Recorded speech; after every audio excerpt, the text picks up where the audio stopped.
Part 3 है और ये चैप्टर 3 है और हम लोग देखेंगे भारत से हम क्या सीखें।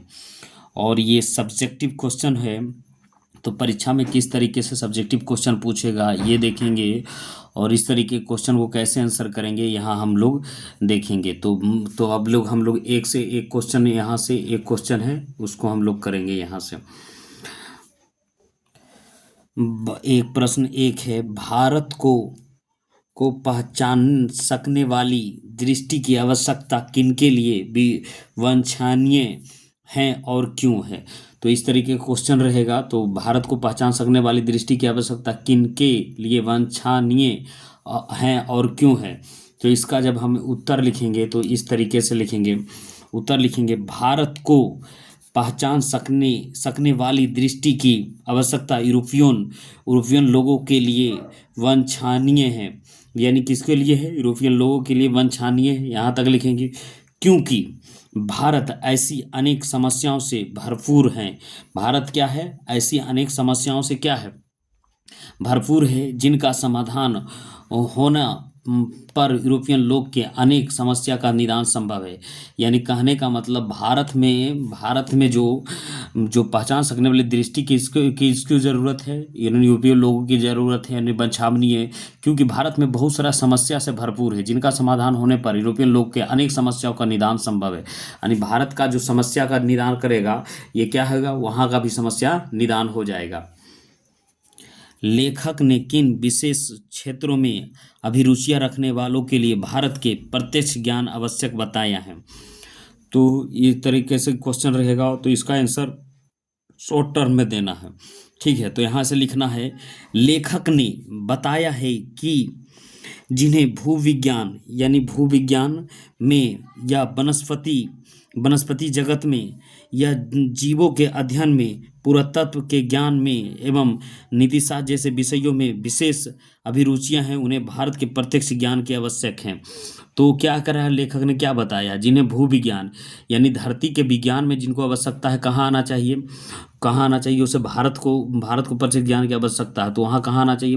तो लेखक ने बताया कि जिन्हें भूविज्ञान में, वनस्पति जगत में, जीवों के अध्ययन में, पुरातत्व के ज्ञान में, नीति शास्त्र जैसे विषयों में विशेष अभिरुचियां हैं, उन्हें भारत के प्रत्यक्ष ज्ञान आवश्यक है। तो उन्हें भारत का प्रत्यक्ष ज्ञान आवश्यक है। ठीक है, तो इस तरीके से क्वेश्चन इसको लिखना है। ठीक है, लेखक प्रश्न तीसरा है और यहाँ से हम लोग देखेंगे, लेखक की दृष्टि में सच्चे भारत का दर्शन कहाँ हो सकता और क्यों। यानी लेखक कह रहा है कि सच्चे भारत का दर्शन कहाँ हो सकता और क्यों। जब इस तरीके क्वेश्चन आएगा तो इस तरीके से लिखिएगा उत्तर। यहाँ से लिखिएगा, लेखक की दृष्टि में सच्चे भारत का दर्शन भारतीय ग्रामीण में हो सकता है। यानी लेखक के अनुसार कहाँ हो सकता है? क्योंकि ग्रामीण में हो सकता है। ग्रामीण कैसा जीवन होता है? सादा जीवन होता है और वहाँ का वास्तविक जीवन होता है, उस पर रंग चढ़ा हुआ नहीं रहता है।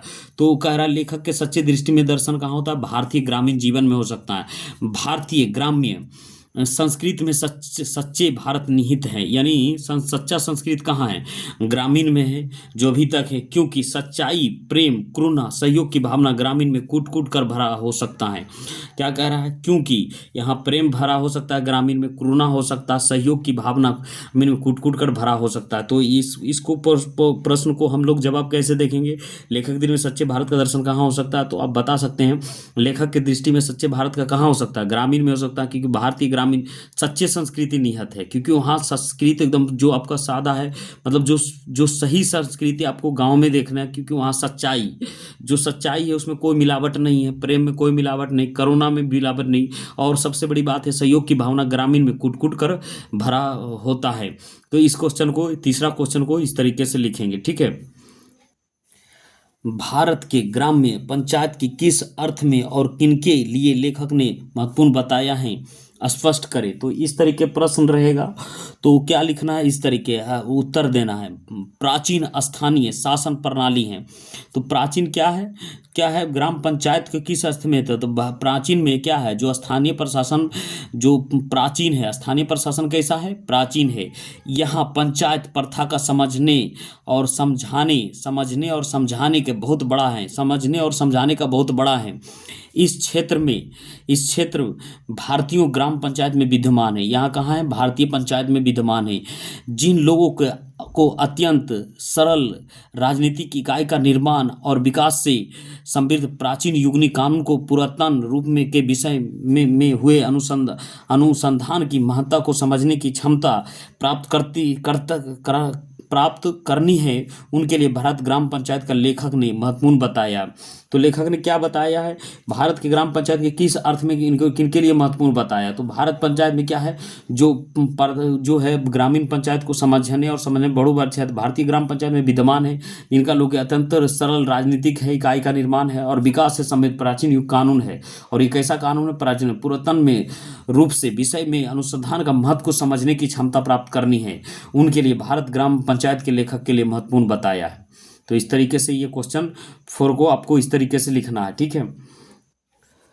लेखक ने वारेन हेस्टिंगस से संबंधित किस दुर्भाग्यपूर्ण घटनाओं को हवाला दिया है और क्यों।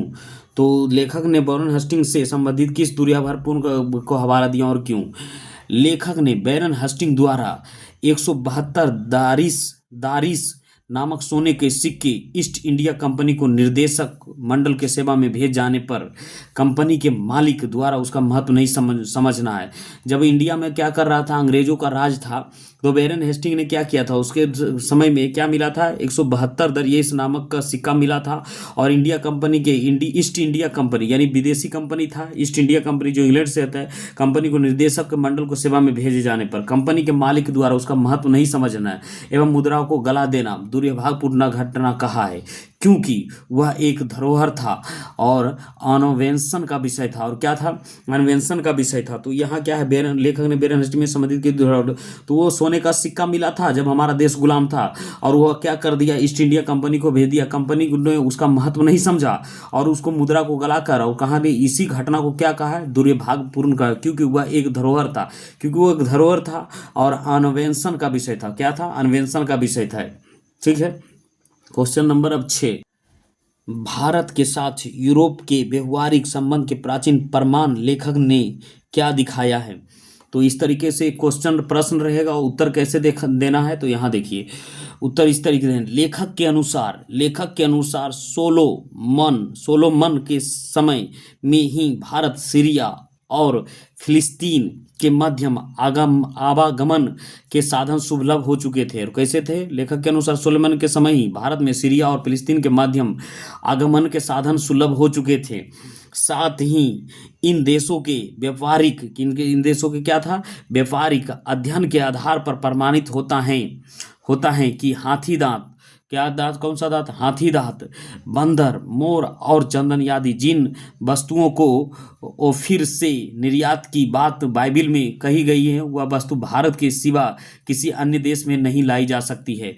कहने का मतलब है कि उस देश में कभी भी अलग नहीं ला जा सकता। तो ये क्या है, भारत की यूरोप के व्यापारी संबंध में किन लेखक ने क्या बताया, तो यही बताया है कि सोलोमन के समय में भारत, सीरिया और फिलिस्तीन के मध्य आगमन से साधन सुलभ हो चुका था। साथ ही देशों व्यापारी का अध्ययन के आधार पर प्रमाणित होता कि हाथी दांत, बंदर, मोर और चंदन आदि जिन वस्तु को फिर से निर्यात की बात बाइबिल में कही गई, वह वस्तु भारत के सिवा किसी अन्य देश में नहीं है। तो लेखक ने यही प्रमाण बताया। क्वेश्चन नंबर 6, भारत किस तरह अतीत और सुदूर भविष्य को जोड़ता है, स्पष्ट करें। तो जब ये इस तरीके से प्रश्न आएगा कि भारत किस तरह से अतीत और सुदूर भविष्य को जोड़ता है, तो स्पष्ट करें, तो उत्तर में हम लोग लिखेंगे भारत अतीत और भविष्य को जोड़ता है। तो भारत क्या करता है, अतीत का मतलब होता है जो बीता हुआ कल को है, बीता हुआ कल मतलब भारत अतीत, और भविष्य मतलब आने वाला समय को। भारत क्या करता है, अतीत और भविष्य को जोड़ता है, यहाँ तक लिख लेना है। यह मानवीय जीवन के प्राचीनतम ज्ञान विद्यमान है। यहाँ क्या है, यहाँ मानवीय जीवन के का प्राचीनतम ज्ञान विद्यमान है। यहाँ क्या है, प्राचीनतम ज्ञान विद्यमान है। यहाँ की भूमि प्राचीन इतिहास से जुड़ी रही है। और यहाँ क्या कर रहा है, यहाँ का जो इतिहास है प्राचीन भूमि से जुड़ी रही है। यहाँ की संस्कृति भाषा के द्वारा विश्व के चिंतन की एक ऐसी धारा में आवागमन का अवसर मिलता है जो अभी तक अज्ञात थी। अतः यह बीते हुए कल बीते हुए कल और आने वाले समय के लिए सूत्र के रूप में मान्य है। तो ये क्या है? सूत्र के रूप में मान्य है। क्वेश्चन नंबर 7 का क्वेश्चन देता भारत की किस तरह अतीत और सुदूर को जोड़ता है, तो यहाँ से इस तरीके क्वेश्चन इतना लिख देना है, ठीक है। अब हम लोग क्वेश्चन नंबर 8 में चलेंगे। तो 8 में चलेंगे तो देखिए कोई प्रश्न 8, और प्रश्न 8 है, इसमें लिखा हुआ है मैक्स मूलर ने संस्कृत की कौन सी विशेषता और महत्व बताया है। तो इसमें मैक्स मूलर एक बहुत बड़ा विद्वान आदमी है और इस लेख का लिखा है, तो उसके बारे में पढ़ते हैं और उत्तर यहाँ से लिखेंगे। मैक्स मूलर के अनुसार संस्कृत की पहली विशेषता इसकी प्राचीनता है। तो मैक्स मूलर के अनुसार संस्कृत का क्या है विशेषता? यही है कि इसकी सबसे प्राचीनता है, ये सबसे प्राचीनता है। इसका वर्तमान रूप में भी अत्यंत प्राचीन तत्व भली भांति सुरक्षित है, और इसका जो वर्तमान रूप में है अत्यंत प्राचीन तत्वों में भली भांति अभी भी सुरक्षित हैं। संस्कृत से मदद से क्या करेंगे? ग्रीक लैटिन, गैथिक और एंग्लो सेक्सन जैसी ट्यूटेनिक भाषाओं के केलिटक तथा अस्लेव भाषाओं में विद्यमान समानता का समस्याओं को आसानी से हल किया जा सकता है। तो ये आपका उत्तर लिखना है, ठीक है। तो ये है मैक्स मूलर ने संस्कृत कौन सी विशेषता का महत्व दिया। तो विशेषता इसमें क्या है? इस पहला विशेषता क्या है? सबसे प्राचीन है। और दूसरा विशेषता क्या है? वर्तमान में भी जो वर्तमान रूप में भी अत्यंत प्राचीन तत्व को भली भांति सुरक्षित है, दूसरा विशेषता है। और संस्कृत के मदद से ग्रीक, लैटिन, गाथिक और एंग्लो सेक्सन जैसी ट्यूटेनिक भाषा के केलेस्टिक तथा स्लेव भाषाओं में विद्यमान समानता का समस्या को आसानी से हल किया जा सकता है। प्रश्न 9 है संस्कृत और दूसरी भारतीय भाषाओं का अध्ययन से पश्चात जगत के प्रमुख लाभों क्या क्या हैं, यानी लाभों क्या क्या हैं। तो यहाँ हम लोग उत्तर लिखेंगे। उत्तर संस्कृत और दूसरी भारतीय भाषाओं के अध्ययन से मानव जाति के बारे में पश्चात्या का जगत के विचार व्यापक और उदार बने हैं। कैसा है? उदार बने हैं। लाखों करोड़ों अजनबियों तथा बब्बर समझे जाने वाले लोग को भी अपने परिवार के सदस्य की भांति गले लगाने की संस्कृति का विकास हुआ है। कहाँ हुआ है? भारत में हुआ है। इसका अध्ययन ने मानव जाति के संपूर्ण इतिहास के एक वास्तविक रूप में प्रकट दिखाया है। क्या दिखाया है? वास्तविक रूप को प्रकट दिया, जो पहले नहीं हो पाया था, जो पहले भी नहीं हुआ था। तो क्या है? तो संस्कृत और दूसरी भाषा का अध्ययन के पश्चात जगत में क्या क्या लाभ हुआ। तो ये भाषा से अजनबियों जो बाबर समझे जाने वाले लोग अपने परिवार के सदस्य के भली गले लगाने की संस्कृति का विकास हुआ। इसके अध्ययन से मानव जाति संपूर्ण इतिहास का वास्तविक रूप में प्रकट दिखाया, जो पहले नहीं हो पाया था। इस अध्ययन से पश्चात जगत में विश्व के प्राचीन अवस्था का ज्ञान प्राप्त किया जा सका। ठीक है। Question number 9। क्वेश्चन नंबर अब हम लोग 10 देखेंगे। समस्त भूमंडल में सर्वविधा संपदा और प्राकृतिक सौंदर्य से परिपूर्ण देश भारत है। लेखक ने ऐसा क्यों कहा है? तो समस्त भूमंडल में सर्वविधा या संपदा प्राकृतिक सौंदर्य से परिपूर्ण देश भारत है, लेखक ने ऐसा क्यों कहा है? तो उत्तर में लिखेंगे भारत ऐसा देश है। क्या लिखेंगे? भारत ऐसा देश है जहां मानव मस्तिष्क की उत्कृष्टतम उपलब्धियों के सर्वप्रथम साक्षात्कार हुआ है। कैसा हुआ? साक्षात्कार हुआ है। यहाँ जीवन की बड़ी से बड़ी समस्या के ऐसे समाधान ढूंढ निकाला गया है जो विश्व के दार्शनिकों के लिए चिंतन का विषय है। कैसा है? चिंतन का विषय है। यहाँ जीवन के सुखद बनाने के लिए उपयुक्त ज्ञान एवं वातावरण का क्या है? सान्निध्य मिलता है, जो भूमंडल में अन्यंत्र नहीं है। ये भूमंडल में अन्यंत्र नहीं है। तो इस तरीके से क्वेश्चन नंबर 10 को उत्तर लिखना है। ठीक है। प्रश्न 11, लेखक ने नए सिकंदर किसे कहा है? ऐसा कहना क्या उचित है? लेखक का अभिप्राय स्पष्ट कीजिए। उत्तर यहाँ से लिखेंगे। लेखक ने नए सिकंदर भारत को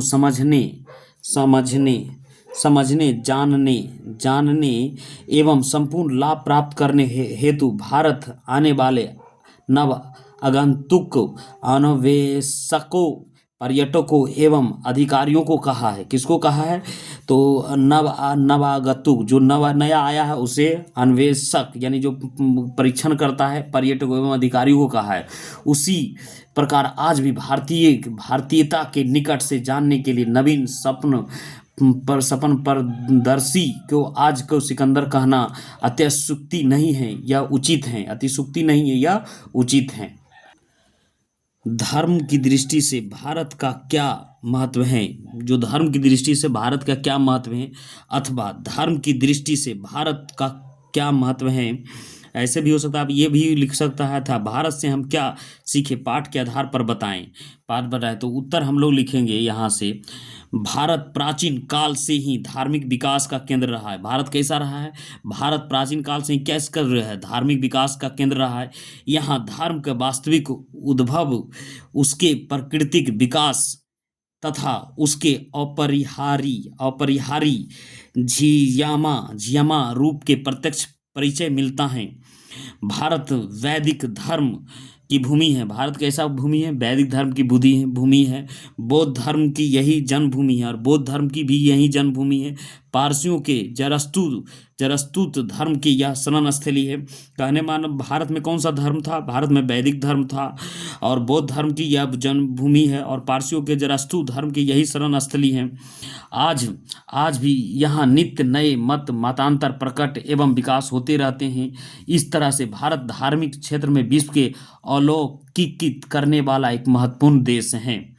तो यहाँ तक हम लोग क्वेश्चन कर लिए हैं 12 तक। अब क्वेश्चन 13, तो 13 नंबर में क्वेश्चन कैसे करेंगे? लेखक ने नीति कथाओं के क्षेत्र में किस तरह से भारतीय अवदान का रेखांकित किया है? तो इस तरीके प्रश्न रहेगा और उसको हमको लिखना है। तो कैसे लिखना है? लेखक ने बताया है कि भारतीय कथाओं के अध्ययन क्षेत्र में नवजीवन का साचार हुआ है। और कैसा हुआ है? नवजीवन का साचार हुआ है। समय समय पर विविध साधनों और मार्गों द्वारा अनेक नीतियों कथाओं पूर्व से पश्चिम की ओर प्रवाहित रही हैं। तो इस तरीके से आपको प्रश्न दे देना है 13 नंबर को। ठीक है, अब हम लोग क्वेश्चन करें 13 कर लिए। अब क्वेश्चन 13 पढ़ लिए, अब 14 पढ़ेंगे। लेखक वास्तविक इतिहास किसे मानते हैं और क्यों? लेखक वास्तविक इतिहास किसे मानते हैं और क्यों? लेखक किसी विषय के भूल उद्गम स्रोत तक पहुंचने का उसका वास्तविक इतिहास मानते हैं। तो लेखक क्या मानते हैं? किसी भूले भूसे उद्गम स्रोत तक का पहुंचने का जो वास्तविक इतिहास मानते हैं, क्योंकि वहीं से उस विषय का मौलिकता उसका विकास तथा उसकी शाखाएं परशाखाओं तथा जीवन मूल्य ज्ञात होता है। अतः उसका अध्ययन फलदायी होता है। और उसका अध्ययन क्या होता है? उसका अध्ययन फलदायी होता है। तो यहाँ से प्रश्न है, लेखक वास्तविक इतिहास किसे मानता है? तो लेखक की विषय के भूल उद्गम स्रोत है पहुँचने का उसका वास्तविक इतिहास मानते हैं, क्योंकि वहीं से विषय का मौलिकता और उसके विकास तथा उसकी शाखाओं प्रमुख और तथा जीवन मूल्य ज्ञात होता है। इससे अध्ययन से फलदायी होता है। यहाँ तक 14 है और एक लॉन्ग क्वेश्चन है।